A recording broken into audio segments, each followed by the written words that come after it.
तो कैसे हैं आप लोग। स्वागत है आपका इस नई वीडियो में। अगर आपने इसका पार्ट 1 देख रखा है तो मैं आपको सजेस्ट करूंगा कि आप डायरेक्ट 51 मिनट और 20 सेकंड्स पे स्किप करके देखिए।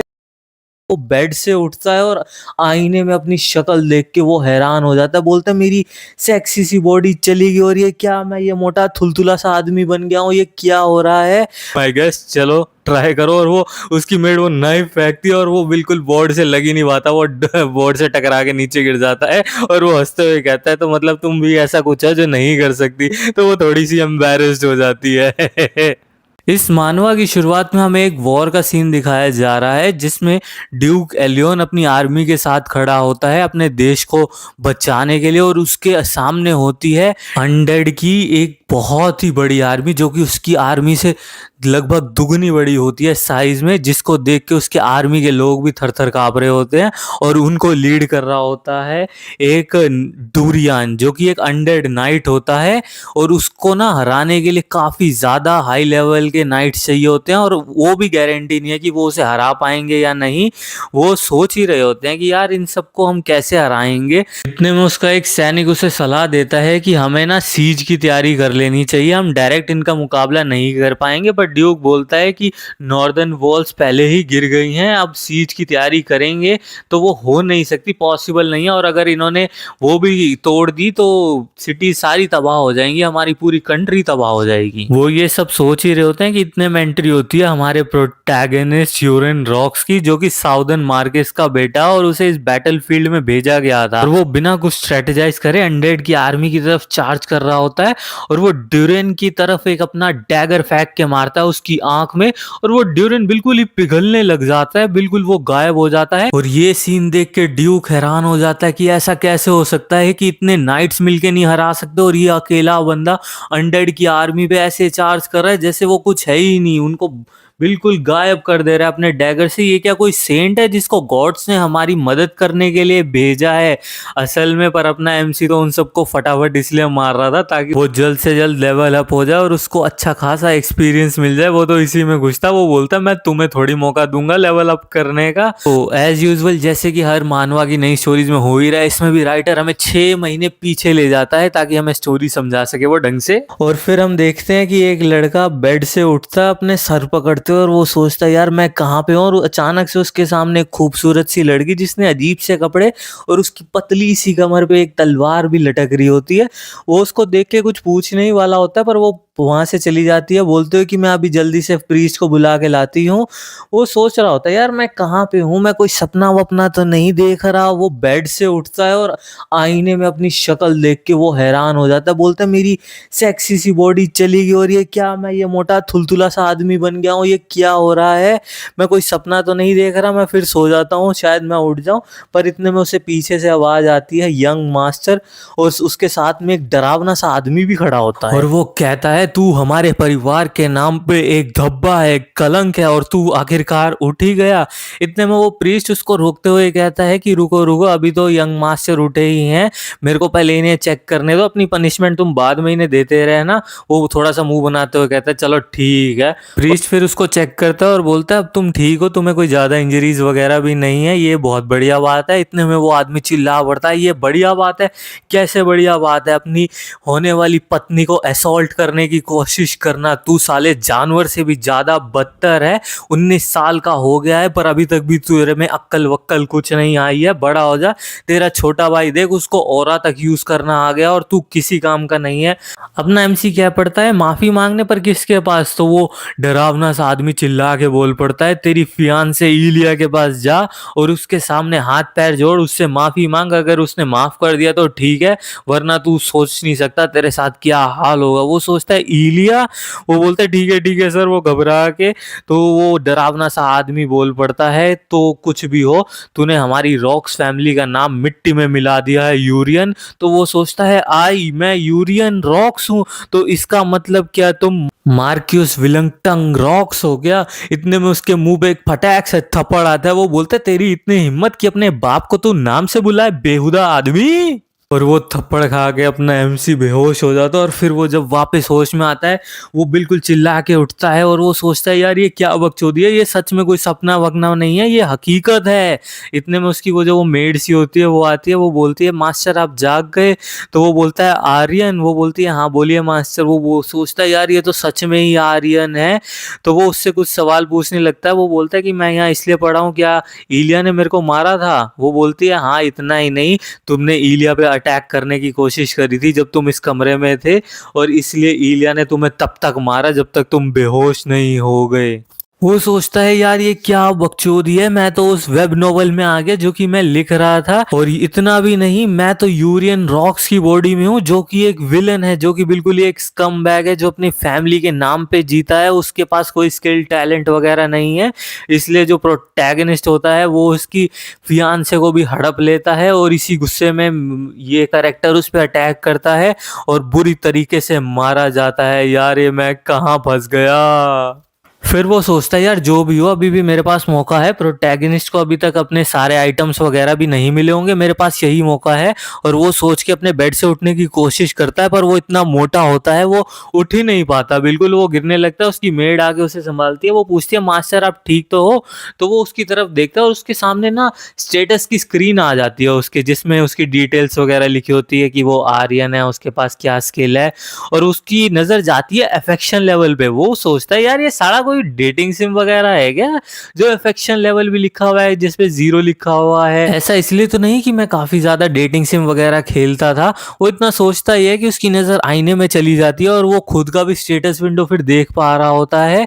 उसमें उसको एक special skill heavenly venom arts दिखती है जो कि लॉक्ड होती है। वो सोचता है यार ये तो वही लेजेंडरी स्किल है जिसकी मदद से मैंने काफी ज्यादा अपने करेक्टर को ओवर पावर करा था, और ये स्किल अगर मेरे पास है तो यार यही मेरा टिकट टू सर्वाइवल होगा इस वर्ल्ड में। फिर नेक्स्ट सीन में हम देखते हैं कि उसके फादर उसकी मेड से पूछ रहे होते हैं कि अब वो कैसा है, ठीक है ना? तो उसकी मेड बोलती है मेरे को थोड़ा सा अजीब लग रहा है, वो उसका बर्ताव भी अजीब सा है, और जब उसने उठने की कोशिश करी थी ना तो वो अचानक से गिरने को लग गया था। तो उसके फादर बोलते हैं यार प्रीस्ट ने तो बताया था कि वो ठीक ठाक है, उसके घाव भी ज्यादा गहरे नहीं है, और तुम्हें नहीं लगा कि वो कुछ अजीब सा बर्ताव कर रहा है? तो मेड बोलती है हाँ लगा तो सही। तो उसके फादर बोलते हैं ये देखो कितना अजीब सा है, वो इलिया से एक बार में तुरंत माफी मांगने को भी तैयार हो गया, वो ऐसा तो नहीं था। देखना कल के कल वो बोलेगा कि मैं इलिया से रिवेंज लूंगा, मैं उससे बदला लूंगा, उसे छोड़ूंगा नहीं। तो उसकी मेड कह पड़ती है नहीं मेरे को नहीं लगता है ऐसा। तो उसके फादर हंसने लगते हैं, अरे मैं उसका बाप हो गया, उस पर सारी उम्मीदें खो चुका हूँ और तुम उस पर उम्मीद रख रहे हो कि मेरे को तुम्हारे लिए बहुत बुरा फील हो रहा है। उसकी मेड अपने मन में सोचती है कि ये बताना बड़ा मुश्किल है, पर मेरे को यंग मास्टर में काफ़ी चेंजेस लग रहे हैं। फिर अगले दिन हम देखते हैं कि वो मेड जो होती है ना वो बिल्कुल हैरान हो जाती है, क्योंकि अपना प्रोटैगनिस्ट उसे ट्रेनिंग हॉल का रास्ता पूछता है। वो सच पूछते हैं कि आप सच में ट्रेनिंग व्रेनिंग करना चाह रहे हो क्या, जो मेरे से पूछ रहे हो? तो बोलता है हाँ हाँ मैं थोड़ा पतला पतला होना चाह रहा हूँ यार, काफी तुलतुल हो गया हूँ, मोटा गेंडा हो गया हूँ मैं, पतला होना यार, मेरे को दिखाओ ट्रेनिंग हॉल का रास्ता। फिर वो ट्रेनिंग हॉल के रास्ते उसे ले जाने लगती है, पर वो उसको देखता है कि यहाँ के मेंशन गार्डन वगैरह तो साले हमारे यहाँ के स्टेडियम से भी इतने बड़े बड़े हैं कि मैं वहाँ जाते जाते मेरी सांस फूलने लगी है।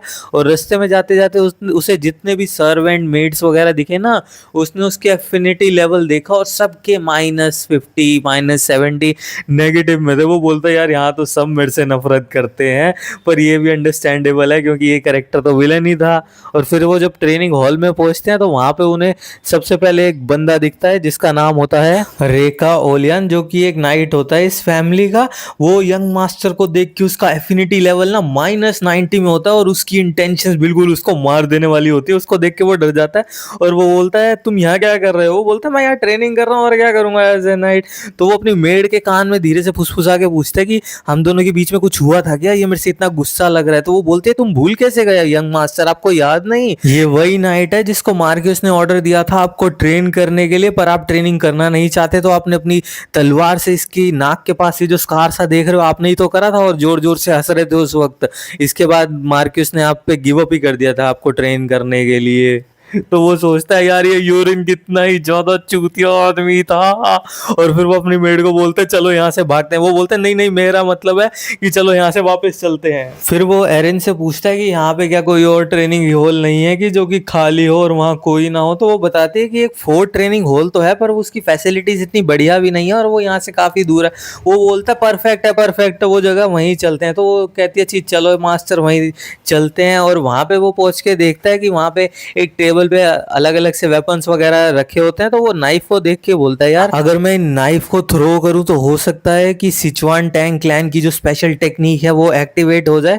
तो वही सोच के वो नाइफ उठाता है और वो टारगेट की तरफ निशाना लगाता है। पर वो साला वो टारगेट तक पहुंच भी नहीं पाता, उससे पहले ही गिर जाता है। और वो थोड़ा सा शर्मिंदा होकर अपने मेड को कहता है यार मैं तो ये सिर्फ मजाक के लिए कर रहा था, अभी मैं थोड़ा मोटा हो गया तो मैं इधर उधर भाग के रनिंग करके अपना पहला वेट कम करूं, यही मेरी पहली ट्रेनिंग होनी चाहिए, अपना स्टेमिना वगैरह बढ़ाता हूं मैं। और ये बात सुन के ना उसके फादर भी हैरान हो जाते हैं कि वो आदमी आलसी आदमी साला ट्रेनिंग कर रहा है, यार ये तो अजीब बात है। और ऐसे ही देखते देखते 3 हफ्ते बीत जाते हैं और उसके फादर देखते हैं यार इसने सच में अच्छी खासी ट्रेनिंग करी है और इसने एक भी दिन स्किप नहीं करा। और देखो कितना अच्छा खासा इसने वेट भी लॉस कर लिया है। और अगर ध्यान से देखो तो यार अब ये हैंडसम भी हो गया। आखिरकार ये मेरा गुण है, हैंडसम तो होना ही था यार पतला होने के बाद इसे। और फिर हम देखते हैं कि अपना एमसी आईने में खुद को देख रहा होता है। वो बोलता है यार इतनी एक्सरसाइज करने के बाद मेरा वजन तो काफी हल्का हो गया है और मैंने काफी वेट लॉस भी कर लिया है, पर फिर भी यार मैं वो टैंक क्लैन की टेक्निक अनलॉक नहीं कर पाया। वो सोचता है मैं अपनी ट्रेनिंग ऐसे ही 1 महीना और देखूंगा, अगर नहीं हो पाया ना तो प्रोटैगनिस्ट जो फेथफुल एनकाउंटर होने वाले हैं उसे जैसे वो ताकतवर बनने वाला है वो सारी चीजें मैं हड़प लूंगा। इतने में उसकी मेड आ जाती है, बोलती है मास्टर आपका डिनर तैयार है। और वो डिनर में उस चिकन सूप को देख के बोलता है यार तुम फिर से यही बकवास सा चिकन सूप ले आई। तो वो गुस्सा होकर पूछती है क्या तुम नाइट बनना चाहते हो या फिर ऐसे ही वेट लूज करना चाह रहे हो। तो वो कहता है मैं नाइट बनना चाहता हूँ। तो वो बोलती है उसकी मेड आपके जो फादर है ऑलमाइटी फादर वो भी अपनी ट्रेनिंग के बाद ये सूप पीते हैं, काफी न्यूट्रिशन है और आप ये नहीं पीना चाह रहे। तो वो उसका गुस्सा देख के थोड़ा सा डर जाता है और वो सोचता है यार मन मन में ये साला बुढ़ा क्या क्या पुरानी तकनीक यूज करता रहता है। फिर वो मन मार के वो सूप पी रहा होता है कि अचानक से उसके सामने एक नोटिफिकेशन आ जाती है कि तुमने पॉइजन पी लिया है और तुम्हारी जो वो टैंक क्लैन की टेक्निक है सीक्रेट वो भी अनलॉक हो चुकी है। तो वो नोटिफिकेशन पढ़ के बिल्कुल ही हैरान हो जाता है। फिर इतने में हम नेक्स्ट सीन में देखते हैं कि उसके फादर अपने रूम में खड़े होकर नीचे खिड़की से झांक के उसको देख रहे होते हैं और वो बोल रहे होते हैं यार सही में मेरा बेटा कितना हैंडसम लग रहा है उसका वजन गिरने के बाद। इतने में दरवाजे में नॉक होता है तो उसकी दूसरी जो पत्नी है जिसका नाम होता है कानिया वो चाय लेके एंटर करती है। वो अपने पति को रिझाते हुए उससे गले लगते हुए प्यार से बोलती है कि आपने मेरे से वादा करा था कि आप हमारे बेटे कॉलिन को सक्सेसर बनाओगे, तो उसका क्या हुआ। तो वो बोलता है हाँ हाँ मैं बनाऊंगा उसे, पर अभी हमारा जो बड़ा बेटा यूरेन है वो काफ़ी बदलाव दिखा रहा है अच्छे खासे। और मार्क्यूस के हाउस का पहला रूल है कि उनका बड़ा बेटा सक्सेसर बनता है। फिलहाल उसकी ट्रेनिंग को सिर्फ 3 हफ्ते ही हुए हैं तो मैं थोड़ा और उस पर नज़र रखूंगा। अगर वो पहले जैसे अपने आलसी तरीकों पे वापस आ गया तो मैं हमारे बेटे कॉलिन को ही सक्सेसर बना दूंगा। तो वो कहती है ठीक है अभी मैं बेडरूम में जा रही हूँ तो आप भी अपना काम फटाफट करके बेडरूम में आ जाना। और वो दरवाजा बंद करते ही गुस्से से चिल्लाती है यूरेल तुम जरा रुको और देखो मैं क्या करती हूँ। इन सब बातों से अनजान अपना प्रोटैगनिस्ट तो अपनी स्किल्स वगैरह चेक कर रहा होता है और वो सोच रहा होता है कि मतलब सिचुआन फैमिली की वो जो स्पेशल टेक्निक अनलॉक करने के लिए मेरे को पॉइजन खाना था क्या, ये मेरे को पहले ही बता देते बैंड मैं पहले ही खा लेता, मैं इतनी टेंशन वेंशन ली इतनी तकलीफें सहन करी। और वो ये सोच ही रहा होता है कि ये भी सोचता है यार इस चिकन में मतलब किसी ने पॉइजन मिलाया है, पर यूरिन पॉइजन खा के तो मरा नहीं था मेन स्टोरी के हिसाब से। इतने में उसकी मेड कह पड़ती है क्या कोई दिक्कत विक्कत है क्या चिकन सूप में जो आप खा नहीं रहे यंग मास्टर। तो वो कहता है नहीं नहीं मैं अभी अभी ये सारा कंप्लीट करता हूँ। और वो सोच रहा होता है यार ये तो वही टाइम था ना जब सेकंड सन कॉलिन को सक्सेसर अनाउंस कर देना चाहिए था, पर अभी तक ऐसा भी नहीं हुआ। कि टाइम का फ्लो इसलिए तो चेंज नहीं हो गया कि मैंने ट्रेनिंग वगैरह शुरू कर दी है और इसी वजह से उस साइड के जो लोग हैं वो मेरे को मारने की कोशिश कर रहे हैं। चिकन सूप खाते खाते ना अपने प्रोटैगनिस्ट को एक नोटिफिकेशन आ जाती है कि वीक पैरालिसिस पॉइजन की जो भी उसकी स्किल है वो अनलॉक हो चुकी है। और वो आर्यन को कहता है देखो यार मैंने अपना चिकन सूप फिनिश कर लिया, अपनी आंखों में आंसू दिखा के कहता है देखो कितनी खुशी के आंसू आ रहे हैं। वो थोड़ा सा अजीब सा महसूस करती है उसकी मेड आर्यन। और फिर वो आर्यन को कहता है कि अभी मैं ना थोड़ा आराम करना चाहता हूँ, हम कल मिलेंगे तो क्या तुम मेरे को थोड़े टाइम के लिए अकेला छोड़ सकती हो। वो कहती है ठीक है यंग मास्टर, हम आपसे कल ही मिलते हैं। फिर उसकी मेड के जाने के बाद वो आईने की तरफ देखता है और वो चिल्लाता है Sichuan family technique show yourself. और उसके आगे उसकी सारी स्टेटस वगैरह डिस्प्ले आ जाता है जिसमें वो देखता है उसकी स्किल्स वगैरह कौन कौन सी अनलॉक्ड है। और वो चेक करता है कि ये लेवल 30 तक जाती है और मेरी सिर्फ अभी लेवल 1 की अनलॉक है और बाकी सारी लॉक्ड है। और इसको भी यूज करने के लिए उसको ना इनर एनर्जी चाहिए होगी, क्योंकि सिचुआन फैमिली टेक्निक यूज करने के लिए इनर एनर्जी की काफी ज्यादा जरूरत होती है।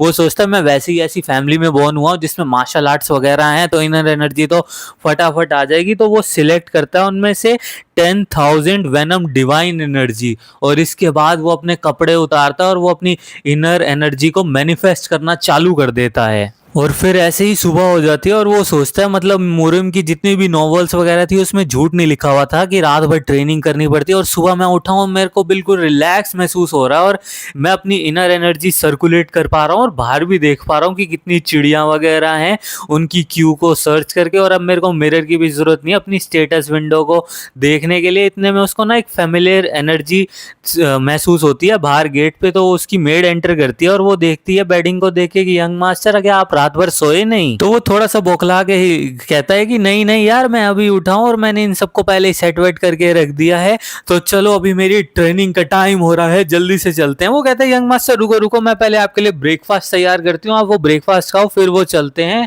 और फिर वो उसके लिए ब्रेकफास्ट वगैरह लाती है और इसके बाद हम नेक्स्ट सीन में देखते हैं वो अपने ट्रेनिंग ग्राउंड में होते हैं और वहां पे वही वो नाइफ सा उठाता है और उसको वो एम बोर्ड की तरफ थ्रो करने लगता है कि वो देखता है जैसे कि एफपीएस गेम्स में होता है ना वो क्रॉस हेयर, तो वो आने लगता है जिसकी वजह से वो टारगेट पे मारना उसके लिए काफी इजी हो जाता है। और वो एम करके फटाक से वो नाइफ थ्रो करता है टारगेट पे, जो बिल्कुल ही उसके टारगेट के सेंटर पे लगता है, जिसको देख के उसकी मेड भी हैरान हो जाती है कि ये क्या हुआ, यंग मास्टर इतना जल्दी आसानी से कैसे बिल्कुल सही टारगेट पे मार पाए। एरिन फिर हैरानी से यंग मास्टर से पूछती है कि ये आपने कैसे करा। तो वो रिप्लाई में अपना प्रोटैगनिस्ट कहता है मेरे को भी नहीं पता ये कैसा हुआ, लगता है जो पिछले महीने से मैं ट्रेनिंग कर रहा हूँ ये उसका रिजल्ट है। तो वो बोलती है ऐसा कैसे हो सकता है। तो वो बोलता है चलो मैं एक और बार ट्राई करता हूँ। और वो नाइफ उठाता है और फिर से वो टारगेट की तरफ फेंकता है और इस बार तो टारगेट भी डिस्ट्रॉय हो जाता है क्योंकि उसने इस बार थोड़ी सी अपनी लोअर एब्डोमेन से इनर एनर्जी निकाल के फेंका होता है। ये देख के तो वो हैरान हो जाती है कि यंग मास्टर ये टारगेट कैसे डिस्ट्रॉय हो गया। वो फिर उससे पूछता है क्या तुम्हें मेरे में कोई चेंजेस लगे हैं पिछले महीने से अब तक। तो वो थोड़ा सा कहती है हाँ आपने वो जो सूप वगैरह पिया है चिकन सूप उसकी वजह से आपका वेट वगैरह तो कम हो गया है, पर आज मैं जब आपको देख रही हूँ तो मेरे को आप में थोड़े और ज्यादा चेंजेस लग रहे हैं।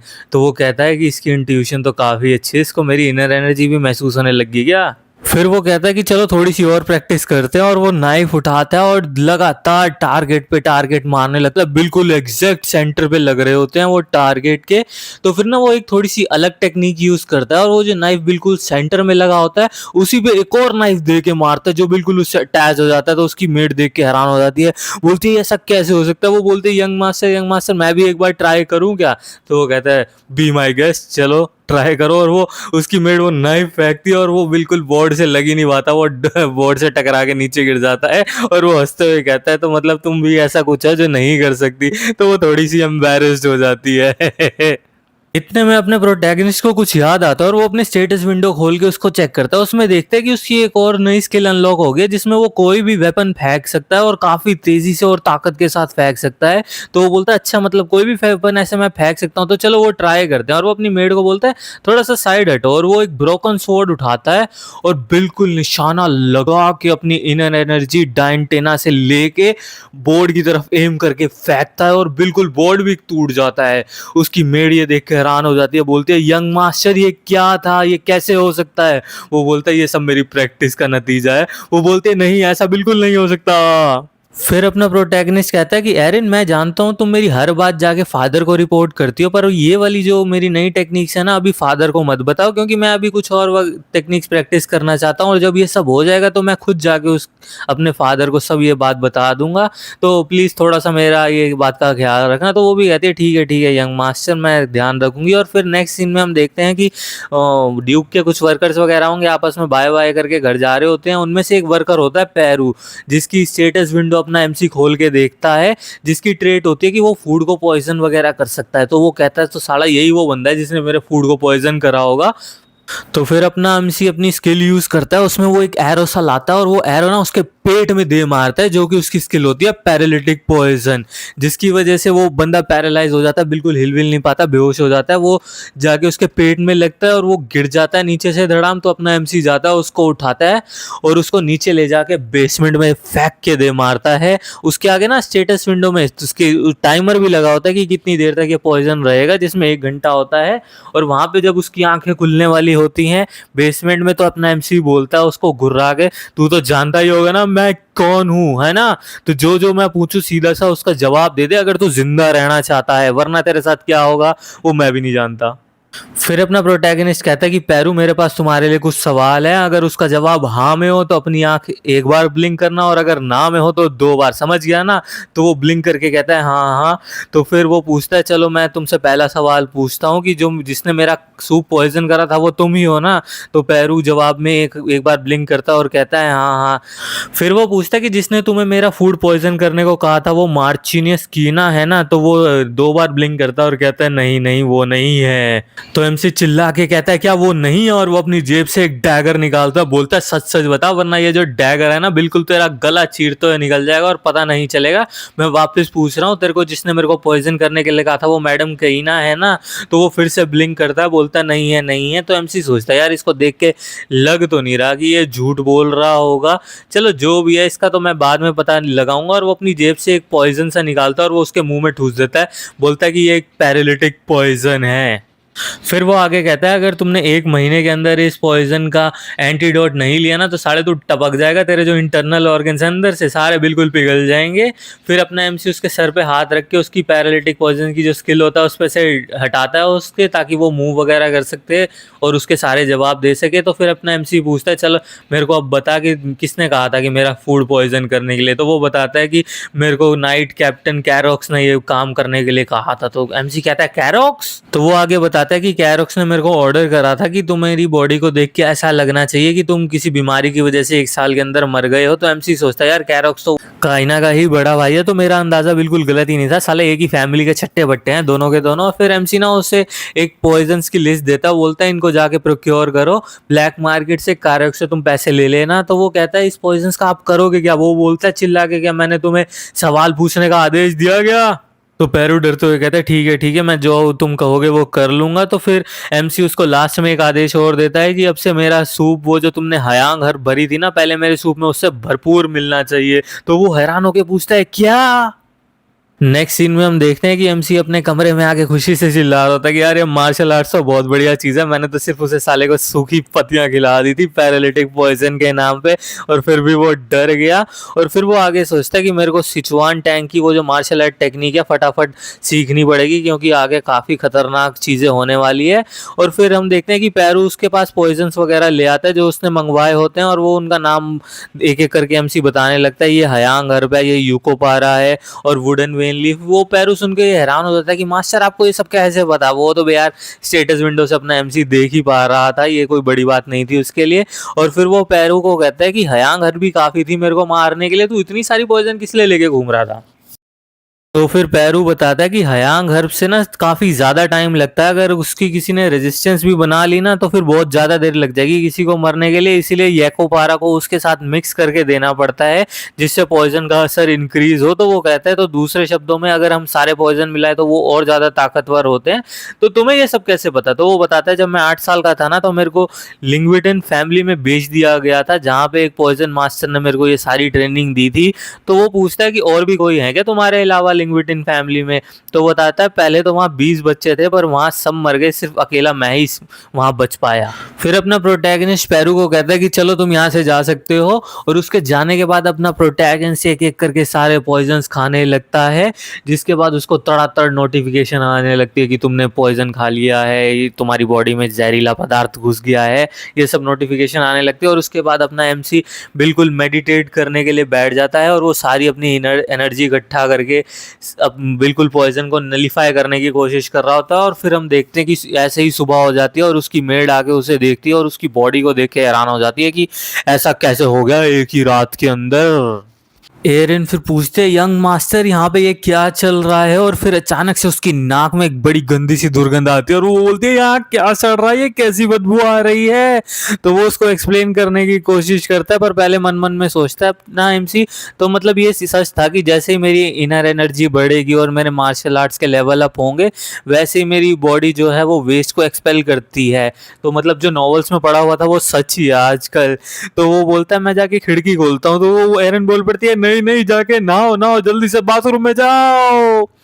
और फिर नेक्स्ट सीन में हम देखते हैं वो दोनों कहीं चल के जा रहे होते हैं, पर अपना एमसी तो अपनी सोच में ही मगन होता है, क्योंकि उसने सोरेंग फुटवर्क करके टेक्निक होती है टैंग क्लैन की, वो सीख ली होती है और वो उसी के फुटवर्क की प्रैक्टिस कर रहा होता है इधर उधर नाच के आगे बढ़ के। तो एरन पूछते हैं यंग मास्टर कि आपने पीवी तो नहीं ली जो ऐसे शराबियों की तरह चल रहे हो। तो वो बोलता है अरे यार तुम मेरी चिंता मत करो, चलो चलो हम जहाँ चल रहे हैं वहाँ चलते हैं।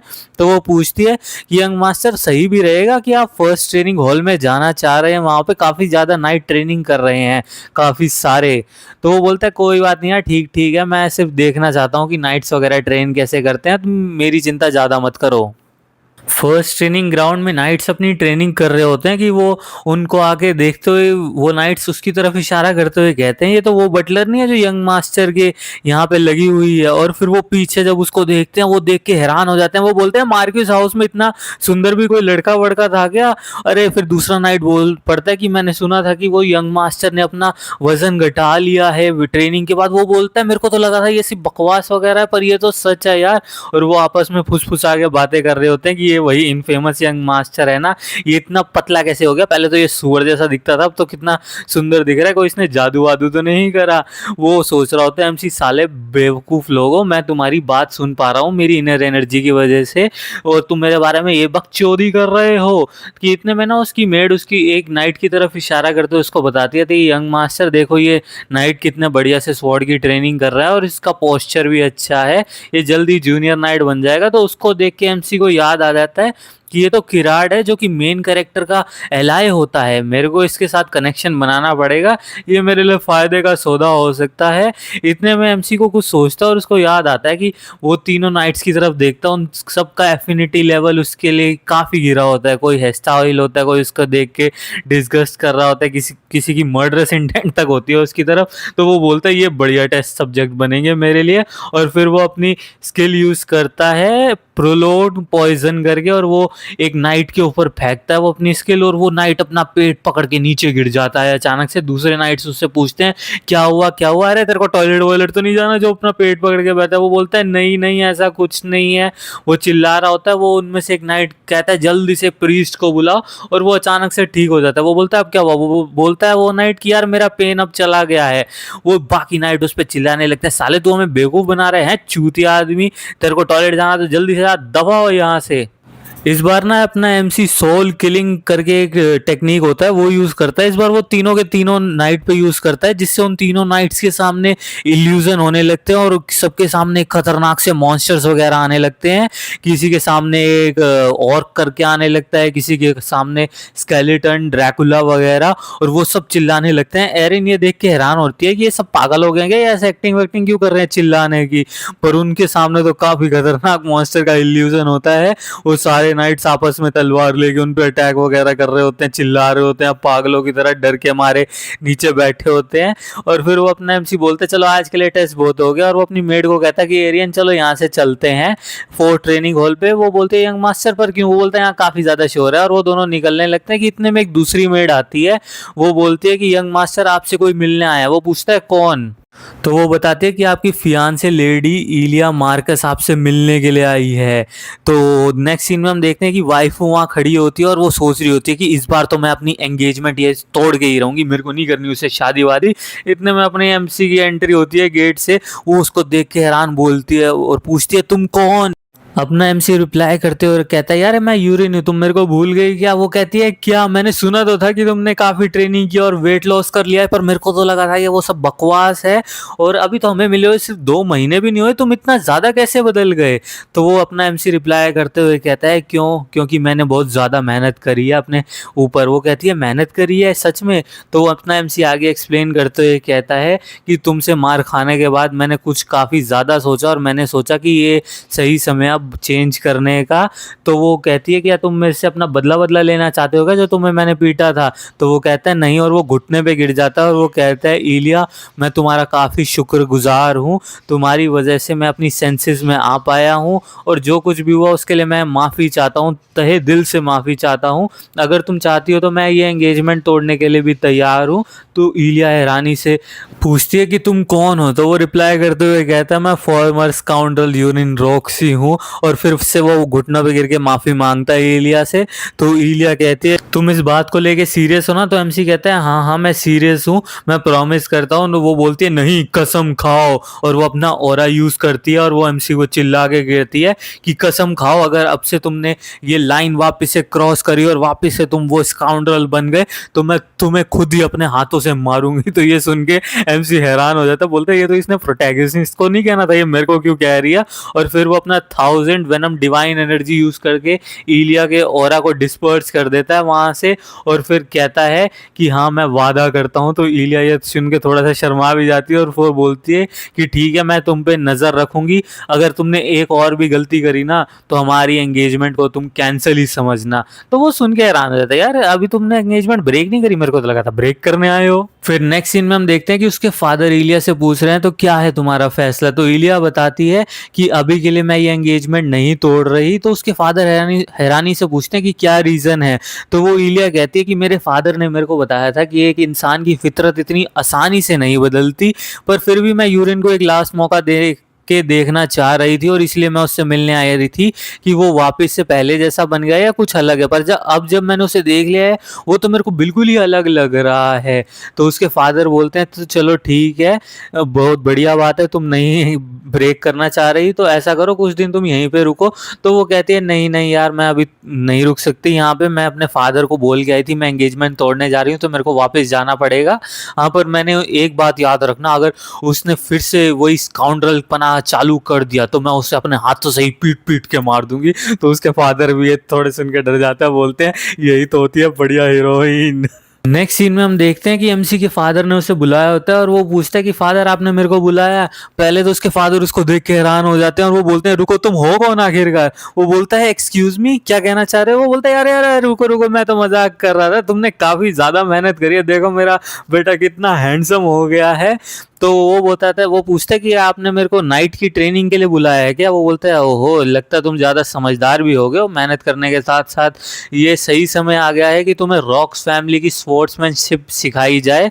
तो वो बोलता है मार्क्यूस मैं आपको एक चीज़ कहना चाहता हूँ ये इस मैटर के बारे में। फिर उसके फादर चिल्ला के वो कहते हैं क्या तुम थ्रोइंग आर्ट्स यूज करना चाहते हो स्पोर्ट्समैनशिप की जगह। तो वो कहता है हाँ हाँ। बोलते हैं ये नहीं हो सकता, ये बिल्कुल एक चीप सी ट्रिक है जो चोर वगैरह यूज करते हैं, इस ट्रिक की वजह से तुम नाइट के आर्मर तक को नहीं खरीद सकते, तुम मॉन्स्टर्स क्या मारोगे, सिर्फ लो रैंक के मॉन्स्टर्स। तो वो बोलते हैं चलो फादर एक बेट लगाते हैं। बोलते हैं क्या।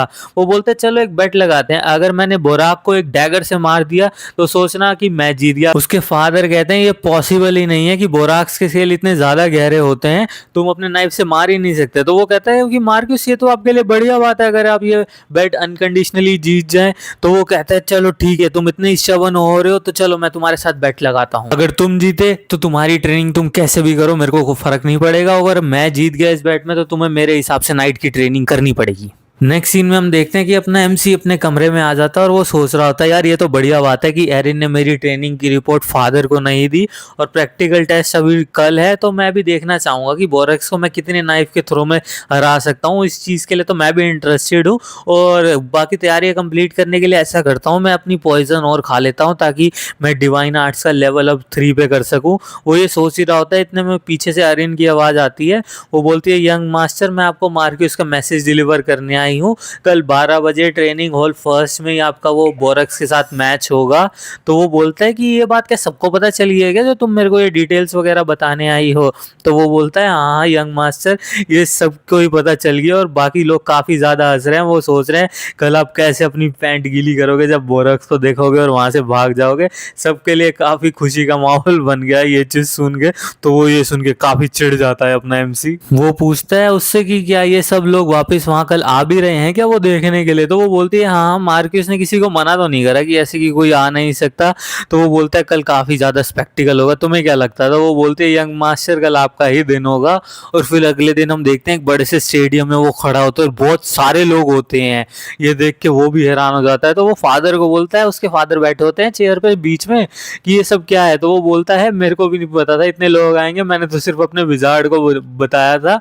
तो और तुम भी ध्यान रखना कि सबके सामने खुद को एम्बेरस मत कर लेना। उसके बाद विजार्ड अपनी चैंटिंग वगैरह शुरू कर देता है और वो अपने समनिंग मैजिक की मदद से उस मॉन्स्टर को समन करता है जो कि असल में धुआं सा उठता है। और वो मॉन्स्टर ना असल में एक शार्क सा और ह्यूमन के 2 टांग उस पर लगी हुई है ऐसा ही दिखता है। अपना एमसी सोचता है यार कितना क्यूट सा है, अगर इसकी टांगे वांगे हटा दो ना तो बढ़िया लगेगा। लोग उसको देख के जबकि डर रहे होते हैं, सबकी फट रही होती है उस मॉन्स्टर को देख के। ये मॉन्स्टर का डिजाइन भी असल में एमसी ने ही करा होता है। वो एमसी अपनी थॉट्स में ही मगन था कि वो मॉन्स्टर मौका देखता है और एमसी पे चार्ज कर देता है। तो उसके फादर के पीछे का जो नाइट होता है वो स्वॉर्ड निकाल के जाने ही लगता है। वो मार्क्यूस उसे रोक देता है कि रुको रुको अभी देखने दो। एमसी भी आसानी से यार ये सब डॉज कर लेता है। वो बोलता है यार ये कुछ ज़्यादा डिफिकल्ट तो है नहीं। तो वो सोचता है कि चलो अब मैं अपना नाइफ थ्रो करके देखता हूँ। वो नाइफ थ्रो करता है और एम लगाने लगता है कि उसे अचानक से एक नया क्रॉसहेयर दिखने लगता है। वो बोलता है ये इसका वीक स्पॉट है क्या जो मेरे को यहाँ पे क्रॉसहेयर दिख रहा है? और फिर वो अपनी स्किल यूज करते हुए वो नाइफ उठाता है, बिल्कुल एम लगाता है और वो बोराक्स पे दे के मारता है उसके वीक स्पॉट पे। बोराक्स एक ही नाइफ से ढेर हो जाता है और सारे लोग जो स्टेडियम में खड़े होते हैं, यहाँ तक कि उसके फादर मार्क्यूस तक का मुंह खुला का खुला रह जाता है। वो बोलते हैं ये क्या है? ऑडियंस उसके लिए चीयर कर रही होती है कि यंग मास्टर ने बोराक को डिफीट कर दिया, कितने कूल है। यूरेन ये सब एंजॉय कर ही रहा होता है कि इतने में उसके फादर की चिल्लाने के पीछे से आवाजें आती है, यूरेन ये क्या करा है तुमने, ये कैसे करा, ये तो हो ही नहीं सकता। तो वो बोलता है कि मैंने अच्छे से एम करा है इस वजह से हो गया। वो बोलता है मैं ये एक्सेप्ट नहीं करूंगा। वो बोलता है क्या? उसके फादर बोलते हैं कि एक बोराक से एक सिंपल से नाइफ से मर गया, ऐसा कैसे हो सकता है? कि इतने में उसका विजार्ड पीछे से चिल्ला के बोलता है कि मार्क्यूस इसने ना बिल्कुल वहां पे एम करा है जहाँ पे वो स्किल्स वगैरह नहीं है। तो उसके फादर बोलता है देखा इसलिए मैं ये बेट एक्सेप्ट नहीं करूंगा। तो वो बोलता है ये लक ही हो कुछ भी हो, बेट बेट होती है। तो उसके फादर बोलते हैं चलो एक और बेट रखते हैं, अगर तुमने ये जीत लिया तो मैं तुम्हारी कोई भी विश पूरी कर दूंगा, पर इस बार तुम्हें बोराक्स की जगह एक नाइट को हराना पड़ेगा। एमसी के फादर पूछते हैं तो बताओ क्या ख्याल है तुम्हारा? तो एमसी भी मनी मन सोचता है यार ये बहुत बढ़िया अपॉर्चुनिटी है मेरे पास भी और मेरे को मेरे फादर का एक फेवर भी मिल जाएगा, तो इस अपॉर्चुनिटी को तो मैं ऐसे तो जाने नहीं दूंगा। तो फिर वो कुछ देर सोचता है और फादर को कह देता है कि मैं तैयार हूँ। तो उसके फादर कहते हैं कि एक वेल ट्रेन नाइट तो तुम्हारे लिए बहुत ज़्यादा हो जाएगा, इसलिए इस फाइट को फेयर रखने के लिए ना मैं जो नाइट इन ट्रेनिंग है उसको बुलाऊंगा, तो तुम्हारे लिए भी ये ठीक रहेगा। तो उसको उसकी आंखें बड़ी हो जाती है अपने एमसी की नाइट इन ट्रेनिंग सुन के। तो वो कहता है फादर मैं सजेस्ट करूँ आप किसे बुलाओ? तो वो बोलते हैं किसे? तो वो बताता है कि आप रेड को बुलाओ। तो वहाँ पे वो एक काला सा बिल्कुल बॉडी बिल्डर आदमी आता है, रेड जिसको आपने पहले भी देखा है। तो वो आके लॉर्ड के सामने सैल्यूट वगैरह करता है, बताइए लॉर्ड मैं क्या काम कर सकता हूँ? तो उसके फादर उसको बोलते हैं कि रेड मेरी बात ध्यान से सुनो, तुम्हारे सामने जो ये दिख रहा है ना तुम्हें इसे हराना है और इसका जो घमंड है तुम्हें आज तोड़ना है, इसकी आदतें तुम्हें सुधारनी है। वो कहता है, वो यंग मास्टर की तरफ देखता है रेड और बोलता है सच में? तो वो उसके फादर कह पड़ते हैं क्या नहीं तुम ये नहीं कर सकते? तो वो कहता है नहीं नहीं ड्यूक जैसा आप कहोगे मैं वैसा ही करूँगा। तो वो अपना एमसी उसकी तरफ देख के कहता है कि ज़्यादा टेंशन मत लो, मैं सिर्फ 3 बार डैगर फेंकूंगा, अगर अगर तुमने उसे ब्लॉक कर दिया तो तुम जीत जाओगे, वरना मैं जीत जाऊंगा। तो उसके फादर को और भी ज्यादा गुस्सा आ जाता है और वो बोलता है रेड इसे छोड़ना मत, सबक सिखाओ बढ़िया सही से। और बाकी जो ऑडियंस में नाइट्स वगैरह होते हैं वो रेड को थोड़ी सी धमकी वमकी दे रहे होते हैं कि अगर तू हार गया तेरे को खाना नहीं मिलेगा, तेरे को 100 लैप्स भागने पड़ेंगे ट्रेनिंग ग्राउंड के। और यंग मास्टर को भी कुछ ऑडियंस वगैरह चीयर कर रही होती है, उसका ध्यान वहां चला जाता है। तो रेड पीछे से बोलता है यंग मास्टर मैं रेडी हूँ, तैयार हो जाओ। तो अपना एमसी भी तैयार हो जाता है नाइफ लेके फेंकने के लिए, और उसको ना अचानक से वो जो एफपीएस वाले वो नहीं होते एम करने वाले, उसको वो दिखने लगते हैं उसकी बॉडी पे बहुत सारी जगह। वो बोलता है कि अगर मैं ऐसे फेंकूंगा यार ये मर जाएगा, मैं इसे मारना तो नहीं चाह रहा, मैं इसको अपनी साइड लाऊंगा।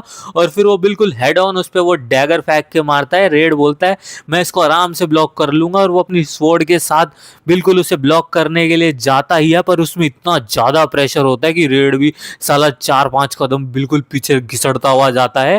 ऑडियंस भी सोच रही होती है यार ये क्या था, ये तो ऐसा लगा किसी ने कैनन फायर करी हो। फिर एमसी के फादर आगे आते हैं और वो जो नाइफ गिरा होता है उसको उठा के देखते हैं। वो बोलते हैं कि इसने इस मामूली से डैगर से इतनी ज्यादा पावर कैसे जनरेट करी। इतने में अपना एमसी रेड को बोल पड़ता है कि क्यों अब वार्म अप हो गए ना, चलो अब ढंग से खड़े हो जाओ और अपना गार्ड बिल्कुल भी लेट डाउन मत करना, क्योंकि मैं वापस फेंकने वाला हूँ, वो भी अपनी फुल पावर के साथ। रेड भी थोड़ा सा घबराया हुआ होता है इस बार, क्योंकि उसकी फुल बॉडी भी शेक कर रही होती है और वो तैयार रहता है।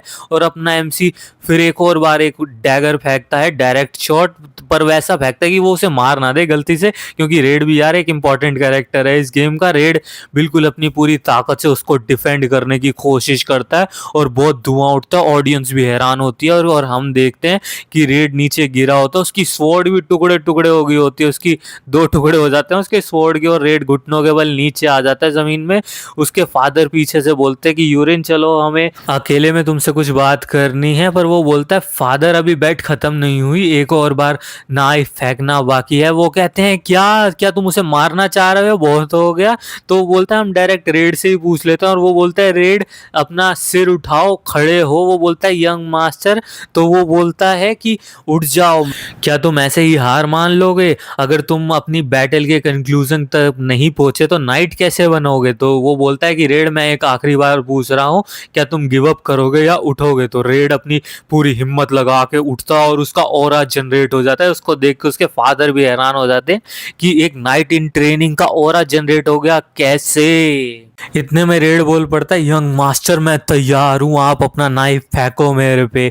उसके फादर मन में सोच रहे होते हैं ऐसा कैसे हो गया यार, ये देखते हैं कि अब यूरिन क्या करता है। तो अपना एमसी बोलता है ठीक है, और फिर वो अपनी इंटरनल एनर्जी लगा के ना उस पर नाइफ फेंकता है। इस बार वो एक अलग टेक्निक से फेंकता है, जो नाइफ बिल्कुल घूम के उसकी तरफ जा रहा होता है। तो रेड बोलता है कि यंग मास्टर क्या आप मेरा मजाक उड़ा रहे हो जो इतना धीरे फेंक रहे हो? और वो अपनी स्वॉर्ड से उस नाइफ को काउंटर करने के लिए जाता है, पर नाइफ बाउंस हो जाता है अचानक से और वो उसके कंधे पे आगे लगता है। वो बड़ी जोर से कर आता है आ।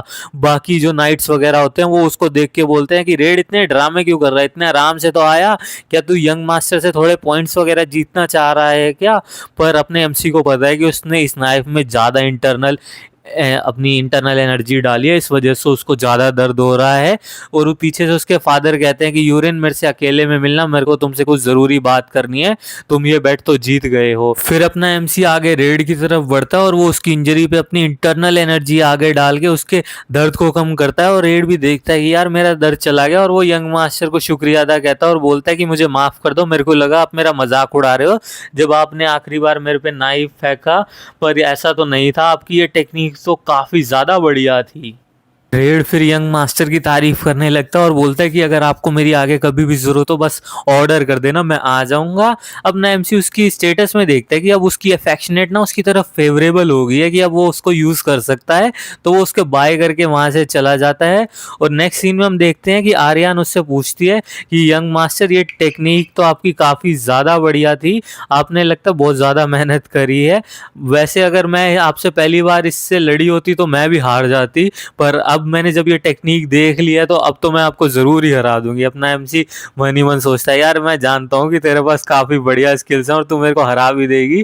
और वो उससे कहता है कि आर्यन अगर तुम मेरी बटलर नहीं बनी होती तुम अभी भी एक नाइट होती ना? तो वो बोलती है हाँ होती तो सही, तो पर आप मेरे से अभी क्यों पूछ रहे हैं? नेक्स्ट सीन में हम देखते हैं कि अपना एमसी अपने फादर से मिलने गया होता है और उसके फादर को बोलता है माय लॉर्ड देखो मैं आ गया। तो वो उसके फादर बोलते हैं तू जब हम अकेले में हो मेरे को फादर बोला करो, ये क्या माय लॉर्ड बोल रहे हो, मेरा अफेक्शन तुमसे हट जाएगा ऐसे। तो वो बोलते हैं सॉरी सॉरी फादर, मैं आगे से ध्यान रखूंगा। उसके फादर बोलते हैं कि तुम कितने ही जीनियस क्यों ना हो, 1 महीने के अंदर तुमने ऐसी टेक्निक कहाँ से सीख ली, मैंने लाइब्रेरी की सारी बुक्स भी देख ली उसमें भी ऐसा कुछ नहीं था।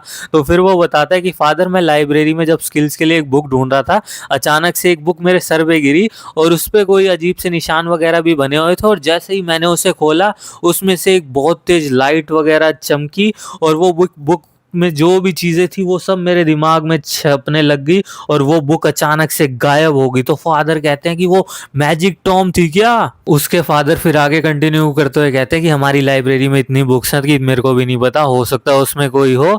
और फिर वो आगे कहते हैं कि प्रॉमिस इज अ प्रॉमिस, मैंने तुमसे वादा करा था, अब तुम्हें स्पोर्ट्समैनशिप सीखने की कोई जरूरत नहीं है और मैंने तुम्हारी एक और ख्वाहिश पूरी करनी है, तो बताओ तुम क्या चाहते हो। तो वो बोलता है कि मेरे को फैमिली का हेयर बना दो। उसके फादर बोलते हैं क्या। तो अपना एमसी आगे कंटिन्यू करते हुए कहता है कि मैं अगर आपसे ये विश मांगू तो पूरी करोगे। तो उसके फादर थोड़ा सा मुंह लटकाते हुए कहते हैं कि ये मेरी अथॉरिटी में है, अगर तुम ये मांगोगे तो मैं दे भी दूंगा। अपना एमसी आगे कंटिन्यू करते हुए कहता है कि पर आपके एक्सप्रेशन देख के लगता तो नहीं, और आप काफी ज्यादा अनकंफर्टेबल भी लग रहे हो। मैं जानता हूँ अगर आपने मेरे को उत्तराधिकारी बना दिया तो इससे काफी ज्यादा तकलीफें होंगी आपको, और ये नहीं रेबल भी हो सकता है जो लोग मेरे खिलाफ है, और स्पेशली आपकी वो जो दूसरी वोटी है, आपकी जो दूसरी वाइफ है वो करेगी। उसके फादर थोड़े करके बोलते हैं सोच रहा हूँ। तो वो बोलता है कि मैं इस टाइम कॉम्प्रोमाइज करने के लिए तैयार हूँ, पर ये सिर्फ इसी टाइम होगा। तो उसके फादर बोलते हैं अच्छा अच्छा यार तुम्हारा बहुत बहुत शुक्रिया, तुम मेरी भी तकलीफ सोच रहे हो। वो भी मन मन में सोचता है अपना एमसी वैसे भी हेयर बनना किसने है कि मेरे को बाद में पढ़ाएंगे मेरा और सब सर खपाएंगे, मेरे को चाहिए ही नहीं। इससे बढ़िया तो मैं वो सारा टाइम सिचुआन टैंक क्लैन की टेक्निक जो है उसको अच्छे से एक्सपर्ट करने में लगाऊंगा। तो उसके फादर बोलते हैं तो चलो मेरे को अपनी दूसरी विश बताओ। तो वो बोलता है मेरी दूसरी विश है मैं अपना खुद का नाइट ऑर्डर फॉर्म करना चाहता हूँ। वो उसके फादर बोलते हैं नाइट ऑर्डर। तो वो बोलता है हाँ हाँ, और इसके लिए मेरे जो बटलर है फिलहाल के लिए अरीन, और वो जो रेड नाम के ट्रेनिंग नाइट से मेरा मुकाबला हुआ था वो, ये दोनों मेरे को चाहिए। तो उसके फादर कहते हैं ये उत्तराधिकारी बनाने से ज़्यादा मुश्किल सिचुएशन तो नहीं है, ये तो हो जाएगा, पर फिर तुम्हारा बटलर कौन होगा। तो वो कहता है कि किचन में एक पेरू नाम का व्यक्ति है, उसको आप मेरा बटलर बना दीजिए, और ऐसा लगना चाहिए कि आपने उसे कोइंसिडेंस से बनाया है। उसके फादर पूछते हैं ऐसा क्यों। वो बोलता है ये मैं आपको बाद में बताऊंगा। नेक्स्ट सीन में हम देखते हैं कि अपना एमसी बाकी सब लोगों के साथ ट्रेनिंग ग्राउंड में खड़ा होता है और वो सबको बताता है कि अब से ये मेरा नया नाइट ऑर्डर है और तुम इस सब इसके नए मेंबर्स हो। और वो बताता है कि ये देखो ये पेरू है, ये मेरा नया बटलर है। आज से हमें थोड़ा सा पीछे लेकर दिखाया जाता है जहाँ पे वो एरिन को बता रहा होता है कि अब से मेरा नया बटलर होगा। पर एरिन पूछते है कि ये पेरू नाम का बंदा है कौन। तो वो बताता है कि वो स्पाई है। तो वो बोलते हैं यंग मास्टर सच में आप एक स्पाई को अपने पास रखोगे। तो वो बोलता है कि अब से यार वो मेरी सुनेगा, तुम ज्यादा टेंशन मत लो। एरिन ज्यादा ही डाउट में होती है। अब हमें फिर से प्रेजेंट में लिया जाता है और यहाँ पे रेड बोलता है कि बेशक ये नाइट ऑर्डर सिर्फ नाम के लिए है, पर फिर भी हमारे पास कोई कमांडर तो है नहीं, तो हमें एक सीनियोरिटी तय करनी चाहिए और मेरी शक्ति वगैरह काफ़ी ताकतवर है इनसे। वो एरिन को देख के बोलता है इसके मुकाबले ये कमज़ोर सी लग रही है। तो अपना एमसी बोल पड़ता है ये बिल्कुल सही बात है, तो क्यों ना तुम दोनों अभी फाइट करो और जो भी जीता वो बनेगा। और हम देखते हैं कि नेक्स्ट सीन में रेड ज़मीन पर पड़ा होता है, एरिन की तलवार उसकी गर्दन पे होती है और वो उसको कह रही होती है कि तुम्हें अभी काफ़ी ट्रेनिंग की ज़रूरत है, तुम्हारी मूवमेंट्स बिल्कुल सिंपल है। और वो बिल्कुल हैरान सा नीचे पड़ा हुआ बोलता है ठीक है सर, मैं आगे से आपका ऑर्डर फॉलो करूँगा। और इस तरह उनको लीडर मिल जाता है अपनी नाइट ऑर्डर का। नेक्स्ट सीन में हम देखते हैं वो सारे डिस्पर्स हो जाते हैं और अपने अपने काम के लिए जाने लगते हैं। पेरू भी डिनर बनाने के लिए जाने लगता है और अपने एमसी को एक ख्याल आता है क्यों ना मेरी जो नई टेक्निक्स अनलॉक हुई है उनको यूज करके देखो। उनमें से एक साउंड ट्रांसमिशन होती है और पेरू काफी दूर होता है और ये उसको यंग मास्टर की आवाज आने लगती है। वो बोलता है ये भूत भूत तो नहीं है, कहाँ से यंग मास्टर की आवाज आ रही है। तो अपना एमसी बोलता है मेरी बात ध्यान से सुनो, ये कोई भूत भूत नहीं है, ये ट्रांसमिशन का मैजिक है। तो मैं इसको तुम एक तरह से कम्युनिकेशन मैजिक भी कह सकते हो। हो? तो पेरू बोलता है तो आप उन लोगों में से हो जो कि ब्लैक मैजिशियन होते हैं, साथ साथ वो पॉइजन मैजिक भी यूज कर सकते हैं। तो अपना एमसी बोलता है तुम्हें जो समझना है समझो, और ये बताओ जो मैंने तुम्हें स्नेक का पॉइजन तैयार करने को कहा था वो हो गया? तो पेरू रिप्लाई में कहता है हाँ हाँ बड़ी मुश्किल से पर हो गया। तो एमसी कहता है उसे मेरे सूप में डालना मत भूलियो और मेरे डिनर में उसे ही दियो, मैं उसे खाऊंगा। तो वो डरते हुए कहता है ठीक है ठीक है।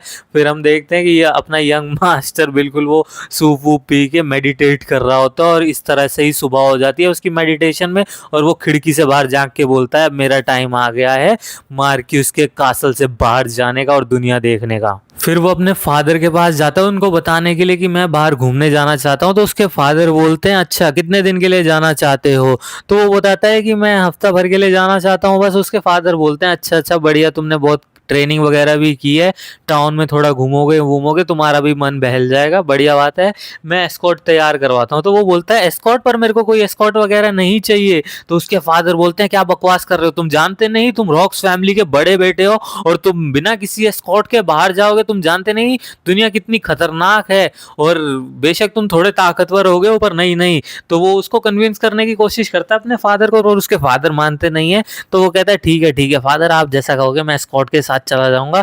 तो उसके फादर बोलते हैं कितने दिन में निकलोगे? तो वो बोलता है 2 दिन। तो उसके फादर कहते हैं ठीक है मैं अपना एस्कॉर्ट तैयार रखूंगा। एमसी फिर अपने कमरे में आके सोचता है मैं तो चुपके से कल ही भाग जाऊंगा यार, किसको चाहिए एस्कॉर्ट वेस्कॉर्ट। और वो पेरू को बुलाता है और बोलता है कि मेरे को थोड़े पैसे उधार दो। वो बोलता है पैसे? तो अपना एमसी रिप्लाई में कहता है हाँ पैसे, वही जो तुमने कोरेक्स से लिए थे पॉइजन खरीदने के लिए, मैं जानता हूँ। उसको थोड़ा गुस्से में बोलता है। तो वो बोलता है जरूर जरूर यंग मास्टर ये लो पैसे। और अपना एमसी कहता है साथ में मेरे को अपनी वो स्पेशल पॉकेट भी दो जिसमें तुम सारे पॉइजन वगैरह रखते हो। तो पेरू डरते डरते वो भी दे देता है। तो एमसी बड़ा खुश हो जाता है, बोलता है अब मेरे को सामान उठाने की कोई टेंशन नहीं, सब इसमें ठूस दूंगा। और वो पेरू को एक गोलियां सी पकड़ा देता है बिल्कुल पत्तों में लिपटी हुई, और वो कहता है ये तुम्हारे महीने भर की एंटीडोट है उस पॉइजन की, तुम इसे खाओगे तो महीना भर ठीक रहोगे, और अगर तुम ऐसे ही करते रहना मैं तुम्हें परमानेंट एंटीडोट भी दे दूंगा, ये तुम्हें खाने की जरूरत नहीं पड़ेगी। पर असल में तो वो पत्ते वत्ते ही होते हैं, उसने कोई पॉइजन वगैरह थोड़ी दिया पेरू को। और फिर वो एमसी अपना एक लेटर छोड़ के बाहर निकल जाता है अब दुनिया देखने के लिए। वो बाहर आके सोचता है कि ये मेरा पहला टाइम है इतने दिनों में मार्क्यूस कासल के बाहर देखने का। और फिर वो चलते चलते ना मैजिक टावर के पास आ जाता है, और वहां वो अंदर जाके पूछता है कि मैं यहाँ पे रैप गेट यूज करना चाहता हूँ। तो वो थोड़ी उसकी इंक्वायरी करते हैं और बोलते हैं कि ये पहली बार है। तो वो हाँ में जवाब देता है। वो बताते हैं कि आपको जाना कहाँ है? तो वो बोलता है मेरे को एएस कैसल जाना है। तो वो बोलते हैं ये तो काफी दूर है, यहाँ पे आपका 50 गोल्ड लगेगा, और उसको पेपर वगैरह दे देते हैं कि यहाँ पे साइन करो। और फिर वो उसको उस रूम के अंदर ले जाते हैं रैप गेट के, जहाँ से उसको ट्रांसफर होना होता है एएस कैसल के। एक अचानक से फटाफट से बिजली कड़कती है और वो रैप गेट एक्टिवेट हो जाता है और वो अपनी डेस्टिनेशन पे आ जाता है। पर वो बिल्कुल सेम सी होती है, तो वो भी कंफ्यूज हो जाता है कि मैं सही जगह आया ही हूँ ना। तो अचानक से बाहर से एक दूसरे मेंबर की आवाज़ आती है, बोलते हैं कस्टमर आपका स्वागत है, आप अपनी लोकेशन पे पहुंच गए हैं।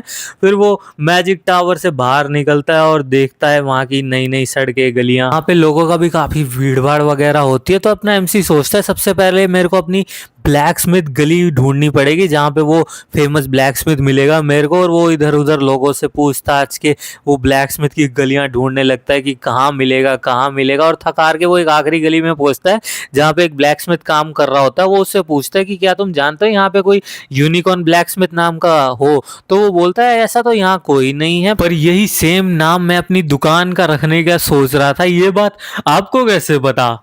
यूरिन फिर अपनी क्रिएटर्स आई से उसकी सारी डिटेल्स वगैरह देखने लगता है कि उसका नाम गायरनॉक्स है, उसका ट्रेट है magic weapon creation, fire affinity level 2 और बाकी सब। वो खुश हो जाता है, वो उसको कहता है क्या तुम मेरे को अपने वेपन्स दिखाओगे? तो वो ब्लैक स्मिथ भी कहता है हाँ जरूर क्यों नहीं। और फिर वो उसको रास्ता दिखाता है और वहां पे वो उसको अपने वेपन्स दिखाने लगता है। यूरिन पूछता है तुम्हारा बिजनेस कैसे चल रहा है? वो कहता है वैसे तो ये लोकेशन बिल्कुल कॉर्नर में है तो इतना कुछ अच्छा नहीं चल रहा। इतने में यूरिन की नजर पड़ती है 2 स्वॉर्ड्स पे, एक होती है विंड स्पिरिट स्वॉर्ड और दूसरी होती है फ्लेम स्पिरिट ग्रेड स्वॉर्ड। वो उससे पूछता है क्या ये दोनों तुमने बनाई है?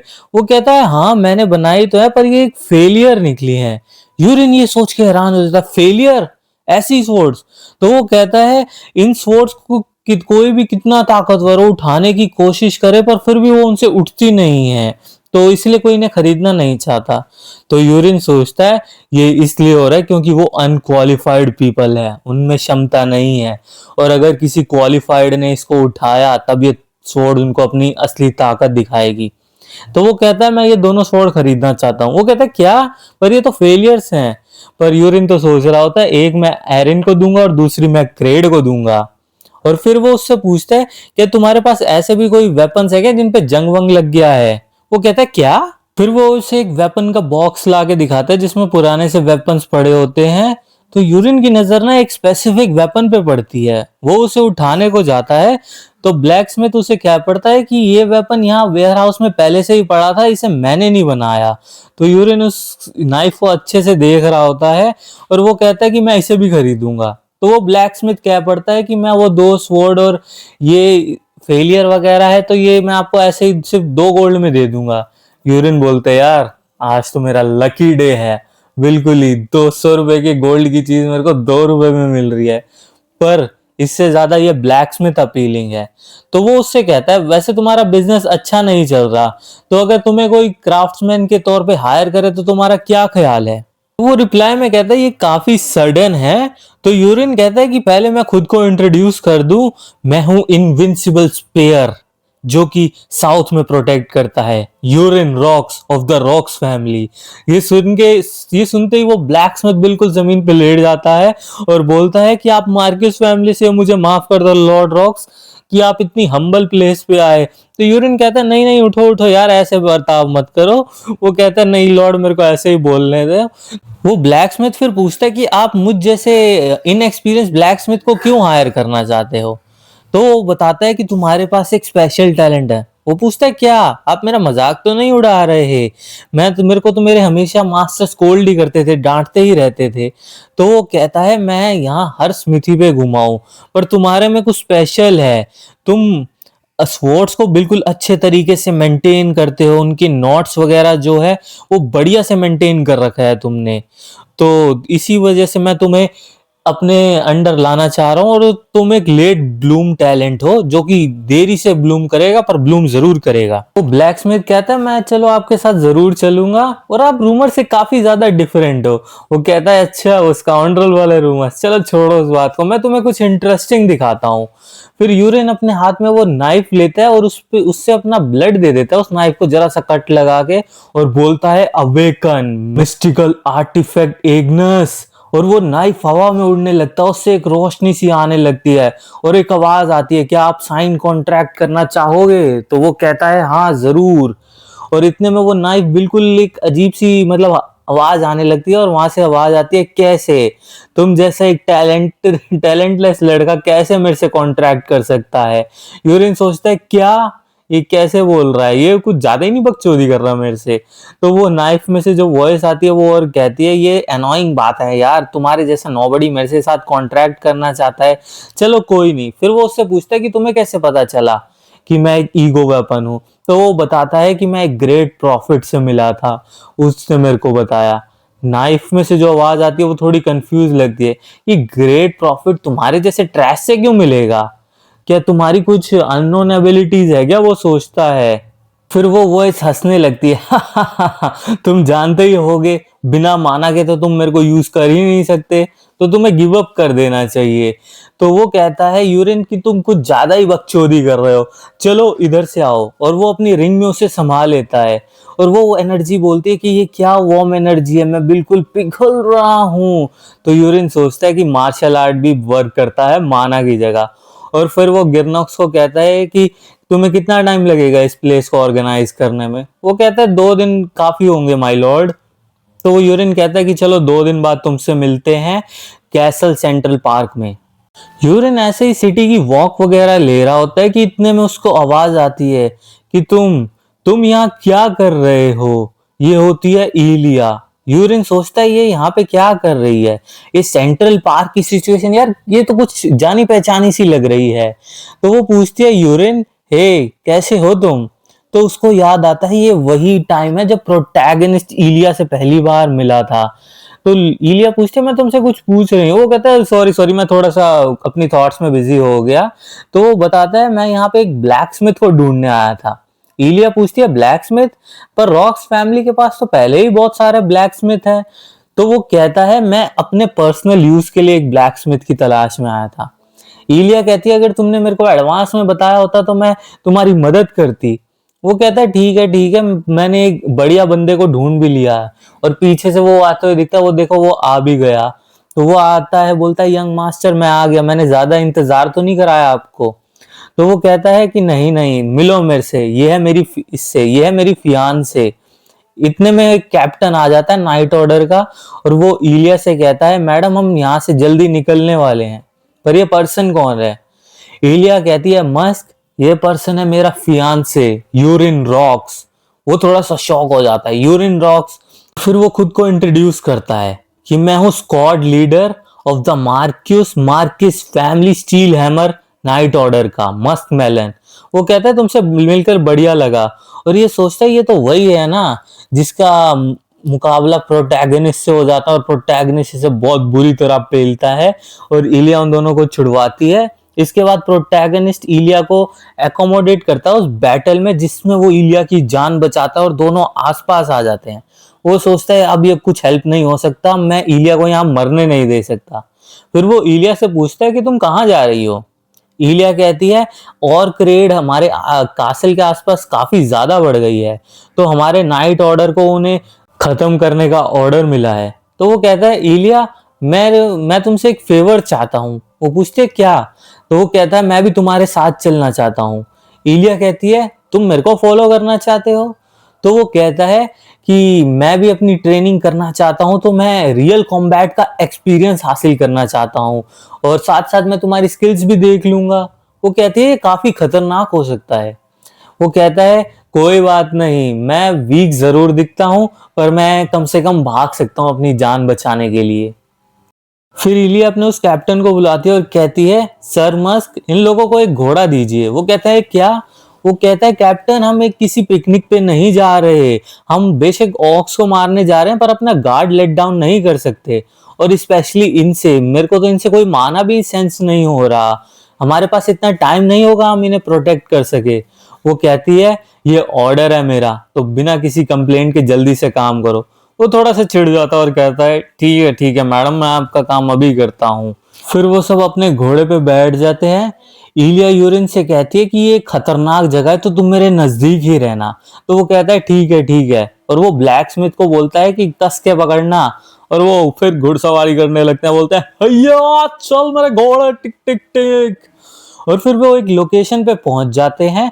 वहां पे इलिया सबको अपना प्लान समझाती है कि अब हम 5 ग्रुप में डिवाइड हो जाएंगे और की सेटलमेंट को ढूंढेंगे, और अगर तुम्हें वो मिल जाए तो डायरेक्ट अटैक मत करना, पहले दूर जाना वहां से और फ्लेयर का सिग्नल देना। और इसी के साथ वो ऑर्डर देती है कि चलो सब अपने अपने काम पे निकल पड़ो, और वो निकल पड़ते हैं। और की सेटलमेंट ढूंढते ढूंढते उनको अंधेरा हो जाता है, पर वो उन्हें मिल नहीं पाती।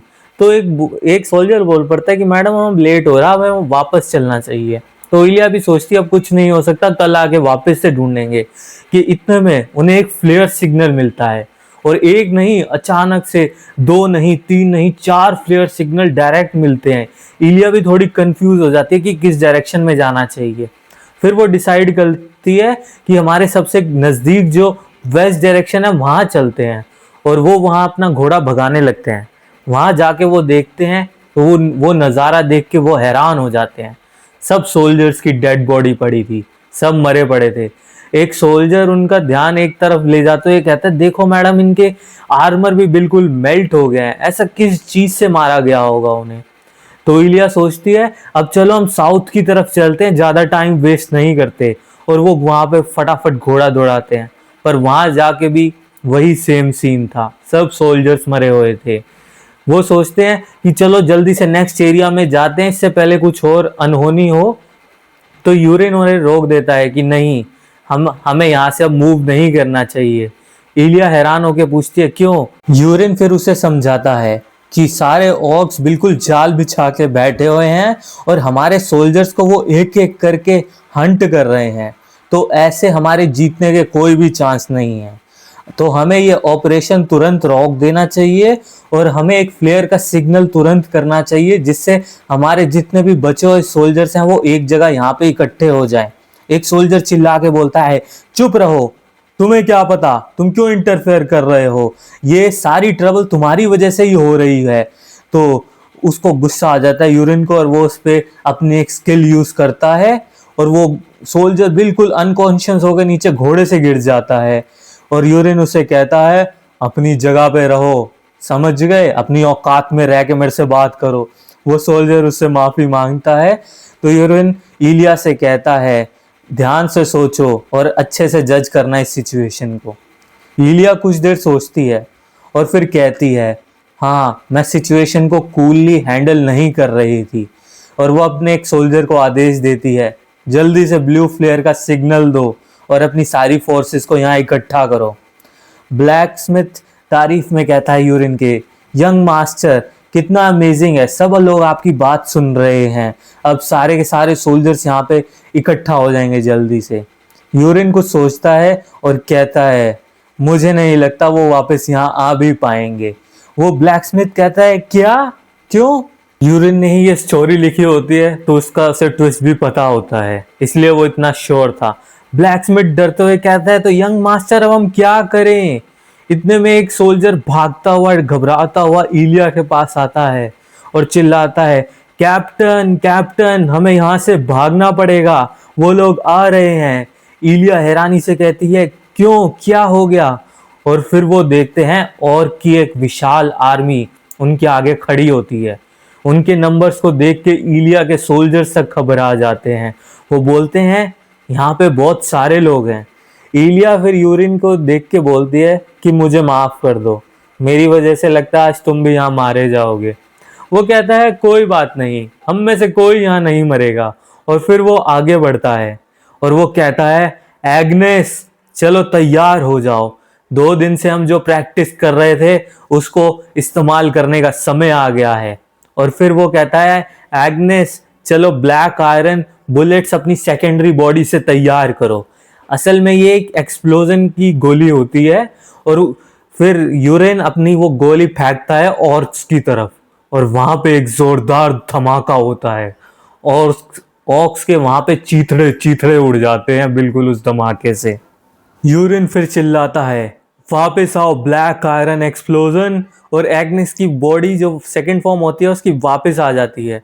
ऑक्स दहाड़ के उस पर हमला करने वाले होते हैं पर वो फिर से वही गोली उन ऑक्स पे फेंकता है और एक और जोरदार धमाका होता है।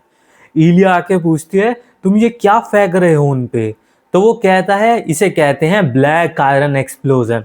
इसकी डिटेल्स मैं तुम्हें बाद में बताऊंगा, अभी मैंने उनके नंबर्स काफी ज्यादा कम कर दिए हैं। तो इलिया को ध्यान आता है और वो अपने सोल्जर्स पे चिल्लाती है क्या कर रहे हो तुम लोग, अब हम जीत सकते हैं, चलो उन पे अटैक करो। फिर इलिया अपनी फोर्सेस के साथ ऑक्स पे टूट पड़ती है और उनके गले काटने लगती है एक एक करके। एक और डर के भाग रहा होता है पर अचानक से एक विशाल काय लाल रंग का ऑर्क उनके आगे आ जाता है और वो उस भागते ऑर्क को पकड़ता है और उसकी मुंडी क्रश कर देता है अपने हाथ से। उसका इतना बड़ा साइज देख के इलिया और उसकी सारी फोर्सेस भी हैरान थी, डर गए थे एक बार को। यूरिन सोचता है finally the legendary orc warrior Kurda सामने आ गया है, अगर आज हमने इसे नहीं रोका तो हमारा मरना निश्चित है। वो बड़ा सा लाल ऑर्क बड़ी जोर से चिल्लाता है और उसकी आवाज के प्रेशर से ही इलिया और उसके सोल्जर्स थोड़े से घबरा जाते हैं और फिर वो अपनी बड़ी सी स्वॉर्ड के साथ इलिया पे चार्ज कर देता है। और इलिया सोचती है कि मेरे को इसका अटैक ये अवॉइड करना होगा, पर यूरिन सही टाइम पे आता है और इलिया को वहां से खींच लेता है और बोलता है तुम क्या कर रही हो, वहां खड़े रह के देख रही हो, डॉज क्यों नहीं कर रही? इलिया देखती है उस हमले की वजह से उसके सबऑर्डिनेट्स मारे जाते हैं और वो और चिल्ला रहा होता है "ह, ह।" फिर यूरिन अपना ब्लैक आयरन एक्सप्लोजन उस पे फेंकता है और वहां पे एक धमाका होता है, पर उस ऑर्क की चमड़ी तो बिल्कुल स्टील जैसी मोटी होती है, साले को कुछ होता ही नहीं है, कुछ फर्क ही नहीं पड़ता उसको उस एक्सप्लोजन से। यूरिन सोचता है यार ये तो बिल्कुल ही काम नहीं कर रहा, मेरे को पता था इसकी स्टील जैसी चमड़ी है पर फिर भी एक स्क्रैच तक नहीं आया। इलिया दूसरी तरफ गुस्से में चिल्लाती है तेरी हिम्मत कैसे हुई मेरे सबऑर्डिनेट्स को चोट पहुंचाने की, मैं तेरे को छोड़ूंगी नहीं। और फिर वो अपना स्वॉर्ड ओरा जागरूक करती है और उस ऑर्क पे चार्ज कर देती है अपनी तलवार के साथ। इलिया और ऑर्क की स्वॉर्ड के बीच में अच्छे खासे क्लैशेस हो रहे होते हैं। इलिया अपनी स्पीड का फायदा उठाते हुए ऑर्क को काफी ज्यादा चोटें पहुंचा रही होती है, पर उसकी वो रीजनरेट हो रही होती है। यूरिन भी सोच रहा होता है कि ये नोवेल का अर्ली स्टेज है, पर सच में स्वॉर्ड एम्प्रेस का ट्रेड काफी ज्यादा ओवरपावर्ड है कि इतने में ऑर्क भी चिल्लाता है और वो अपना ऑरा यूज करने लगता है। इलिया ये देख के हैरान हो जाती है कि एक मॉन्स्टर ऑरा यूज कर रहा है, और फिर उसी ऑरा के साथ वो इलिया पे अटैक करता है। इलिया दूर जाके गिरती है और उसकी स्वॉर्ड के भी 2 टुकड़े हो जाती है।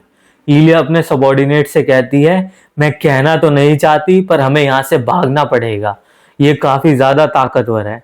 कि यूरिन उनके बीच में आ जाता है और वो अपना नाइफ निकालता है और उसको देख के घू घू करता है, पर यूरिन डायरेक्ट शॉट उस नाइफ का ऑर्क पे फेंकता है। ऑर्क अपनी लंबी सी तलवार से उस नाइफ को ब्लॉक करने की कोशिश करता है और वो उसे कर भी लेता है, पर अचानक से ऑर्क के शोल्डर के पास एक धमाका होता है। ऑर्क ये देख के हैरान हो जाता है और वो भी घायल हो जाता है। यूरिन कहता है वो डायरेक्ट शॉट सिर्फ तुम्हारा ध्यान भटकाने के लिए था, वो एक फेक था। असल में मैंने तुम्हारे कमजोर हिस्से पे शॉट मारा था एक्सप्लोजन का। तुम्हारी चमड़ी बेशक स्टील की होगी, पर हर पार्ट नहीं है तुम्हारा स्टील का। और ये सुन के गुस्सा हो जाता है और वो यूरिन पे अपनी लंबी सी तलवार के साथ चार्ज कर देता है। यूरिन उसको डॉज करता है, मुश्किलों के साथ थोड़ी पर डॉज कर लेता है, और फिर से वो ऑर्क पे एक्सप्लोजन मारता है उसके वीक पॉइंट पे और कहता है, क्यों अब तुम भी पिस्ड ऑफ हो ना, पर मैं तुमसे इतनी आसानी से पकड़ा नहीं जाऊंगा। और फिर वो और कुछ ब्लैक स्मिथ की तरफ नजर देखता है। यूरिन पीछे से चिल्लाता है, ए रुको, नहीं तुम वहां नहीं जाओगे। पर ऑर्क उसकी बिल्कुल नहीं सुनता और वो एक लंबी सी छलांग मारते हुए ब्लैक स्मिथ की तरफ जाता है। यूरिन सोचता है कुछ भी हो मुझे उसे बचाना पड़ेगा। फिर वो अपनी इंटरनल एनर्जी डालता है अपने स्मॉल ड्रैगन स्टेप में और बड़ी तेजी से भागता है ब्लैक स्मिथ की तरफ और उसे किसी तरह उसके हमले से बचा लेता है। इलिया भी उसकी स्पीड देख के हैरान थी कि इतनी तेज कैसे। यूरिन बोलता है, अब इसको खत्म करने का समय आ गया है। Agnes transform into blood flower butterfly, और फिर उसका वेपन वो तितली की फॉर्म में ट्रांसफॉर्म हो जाता है। यूरिन बोलता है कि ये सिचुआन टैंक फैमिली की सबसे ताकतवर टेक्निक है, और वो अपनी सारी इंटरनल एनर्जी उस बटरफ्लाई में डालता है और वो झूमते झूमते उस ऑर्क की बॉडी से जाकर टच हो जाती है और एक बहुत बड़ा धमाका होता है वहां। ऑर्क के दिल में छेद हो जाता है उसकी बॉडी में और वो वहीं पड़ जाता है बिल्कुल जमीन पे। सारे लोग चीयर करने लगते हैं कि हम जीत गए, हम जीत गए। इलिया बोलती है, अभी मामला खत्म नहीं हुआ, वो देखो कुछ ऑक्स बाकी हैं, इनको जल्दी से खत्म करते हैं और चलते हैं यहाँ से। ब्लैक स्मिथ कहता है, यंग मास्टर बहुत बहुत शुक्रिया, आपने मेरे को बचा लिया। इन सब बकचोदी खत्म होने के बाद वो इलिया से पूछता है, इलिया तुम ठीक तो हो ना, तुम्हें कहीं चोट वोट तो नहीं लगी। इलिया कहती है, मैं पूरी तरह से ठीक तो नहीं हूँ, पर मैं तुम्हें अपनी जिंदगी ओ करती हूँ, तो कुछ बोलना यहाँ पे अभी ठीक नहीं होगा। तो वो कहता है, ये नेचुरल है एक दूसरे की हेल्प करना। वैसे तुमने मेरे से पूछा था ना वो क्या यूज करा था मैंने, असल में मैंने कोई स्वॉर्ड आर्ट सीखी ही नहीं है, मैंने हिडन वेपन सीखे हैं। वो कहती है, हिडन वेपन जैसे कि डैगर्स। वो कहता है, हाँ हिडन वेपन्स जैसे कि डैगर्स और वो जो एक्सप्लोडिंग बॉल और बटरफ्लाई तुमने देखी थी, ये सब उसमें शामिल होता है। वो कहती है, माय गुडनेस, मैंने सोचा नहीं था हिडन वेपन्स इतने ताकतवर हो सकते हैं। वो कहता है, मैं समझ सकता हूँ कि ये हार्ड होगा तुम्हारे लिए भी। यह कहती है, अभी के लिए इतना ठीक है, अभी हम इस बॉस का थोबड़ा ले जाते हैं ताकि हमारे पास सबूत हो हमने इसे मारा है। और वो उस मॉन्स्टर का थोबड़ा काटती है और मैजिक बैग में डालती है और वो सब वहां से चलने के लिए तैयार होते हैं अपने घोड़े पे बैठ के। इतने में 2 सोल्जर सामने से आते हुए दिखाई देते हैं और वो कहता है, वेट कैप्टन। इलिया कहती है, मस्क तुम इतनी देर से कहाँ थे, सिग्नल दिए हुए भी काफी टाइम हो गया। वो कहता है, हम ज्यादा ही दूर निकल गए थे और रास्ते में आते हुए हमें ऑक्स ने हम पे हमला कर दिया था, इस वजह से उनको हराते हुए हमें आने में काफी देर लग गई। इलिया कहती है अच्छा, तो बाकी सोल्जर्स का क्या हुआ, मेरे को तो सिर्फ तुम दो ही दिख रहे हो। तो वो कहता है बाकी सोल्जर्स वहां मारे गए, ऑक्स काफी ज्यादा ताकतवर थे जितना हमने सोचा था। तो वो कहती है चलो जहां उनकी लाशें हैं मेरे को वहां ले चलो। वो कहने लगता है कि अभी कुछ ज्यादा ही देर हो गई है, क्यों ना हम कल जाएं। वो कहती है नहीं, मेरे को अभी के अभी ले चलो। तो वो कहता है ठीक है, और वो उसके पास आने लगता है और कहता है कि मैं आपको लोकेशन बताता हूं कहां पे। इतने में वो इलिया पे एक डैगर के साथ हमला करने वाला होता है कि यूरेन अपना एक डैगर फेंकता है और उसका हाथ ही काट देता है। वो घोड़े से नीचे गिर जाता है और चिल्लाने लगता है। यूरिन कहता है तुम्हें क्या लगता है मैं बेवकूफ हूं, तुम बोल रहे तुम्हारी ऑक्स के साथ एक काफी तगड़ी लड़ाई हुई, पर तुम्हारी बॉडी पे तो ऑक्स का कोई हरा खून तक नहीं दिख रहा, सिर्फ ह्यूमन का जो लाल खून है वो दिख रहा है, तुम जरूर ऑक्स के साथ मिले होगे। वो कहता है तुम्हें कैसे पता। इलिया कहती है अच्छा। वो कहता है कैप्टन रुको रुको मेरी बात सुनो, मैं बहुत अच्छा हूं, मेरी फैमिली मैरिड। वो कहता ही है पर इलिया उस अपनी तलवार निकालती है और उसको वहीं खत्म कर देती है और कहती है ये जो बचा हुआ है इसको पकड़ो और बंदी बनाओ इसे। फिर अगले दिन हम देखते हैं यूरिन मस्त पलंग तोड़ के सो रहा होता है। वो ब्लैक स्मिथ गिरानॉक्स आता है और उसे उठाते हुए कहता है यंग मास्टर उठ जाओ, अब लंच टाइम हो गया है और लेडी इलिया भी आपसे मिलने आई है। और इलिया अंदर बिल्कुल सज के आती है, खूबसूरत लगते हुए कहती है यूरिन क्या तुम अच्छे से सोए। वो हैरान हो जाता है हैं? वो कहता है ये तुमने कैसे कपड़े पहने हुए हैं। इलिया कहती है यूरिन चलो मेरे घर चलो। वो कहता है क्या। वो कहती है मेरे पापा ने कहा है कि कुछ भी हो जाए मैं तुम्हें अपने साथ लेके आऊं, थोड़ा सा शर्माते हुए, तो तुम चलोगे ना। तो वो कहता है हाँ चलो मैं चलता हूँ। तो वो कहती है मैं बाहर इंतजार करती हूँ, तुम तैयार होके आ जाओ। यूरेन अपनी क्रिएटर साई से देखता है कि इलिया का अफेक्शन उसकी तरफ अब 45 फेवरेबल हो गया है। वो कहता है एक बार मदद से ही इतना ज्यादा अफेक्शन बढ़ गया। बाहर हॉलवे में इलिया उसका इंतजार कर रही होती है और वो कहता है मैंने तुम्हें ज्यादा देर इंतजार तो नहीं कराया ना, तो चलो अब चलते हैं। इतने में नीचे से पब्लिक का शोर आ रहा होता है और वो चिल्लाने लगते हैं आयरन ब्लड नाइट इलिया जिसने ऑर्क वॉरियर से अकेले लड़ी थी, हुर्रे हुर्रे लॉन्ग लिव इलिया। और इतने में लोगों की नजर यूरिन पे पड़ती है और वो उसको देख के चिल्लाने लगते हैं स्टील में यूरिन तुम कितने हैंडसम हो ये। वो सोच के हैरान हो जाता है कि मैं स्टील नाइट कब से बन गया रे, ये क्या चक्कर है। तो इलिया कहती है यूरिन मैं तुम्हें दोबारा कहूंगी, तुमने मेरी जान 2 बार बचाई, शुक्रिया। वो कहता है ये तो एक नेचुरल थिंग थी, मेरे को तुम्हें बचाना ही था, ऑब्वियस सी बात है। वो कहती है सुबह होते ही मैं सोल्जर्स के साथ गई थी बाकी जो वहां सोल्जर्स मर गए थे उनकी डेड बॉडी कलेक्ट करने उस टेरिबल बैटलफील्ड से। ये बहुत ही दिल तोड़ने वाली बात थी और इससे मैं एक बात सीखी कि अगर तुम यहाँ नहीं होते तो मैं भी उनकी तरह वहां पड़ी होती। तो शुक्रिया, अब मैं बिल्कुल हार्डर मेहनत से ट्रेन करूंगी और बहुत ज्यादा ताकतवर बनूंगी ताकि मैं सबको बचा सकूं और कभी भी हारू ना।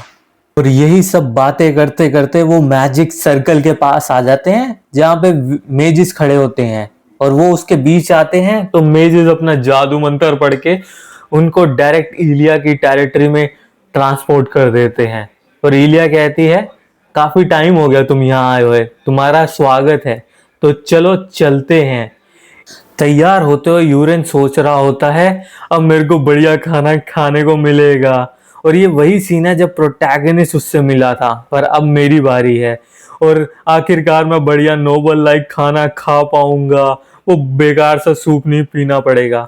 और फिर वो मार्क्यूस को पास जाता है, उसे ग्रीट करता है और वो कहता है मार्क्यूस ज्यादा फॉर्मल मत हो, बस यहाँ आराम से बैठो।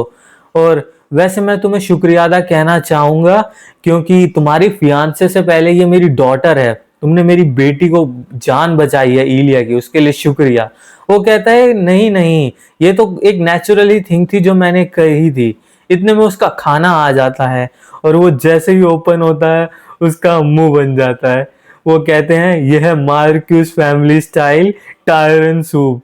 ये तुम्हारे जो रॉक्स फैमिली की सीक्रेट टेक्निक है उससे मिलता जुलता है।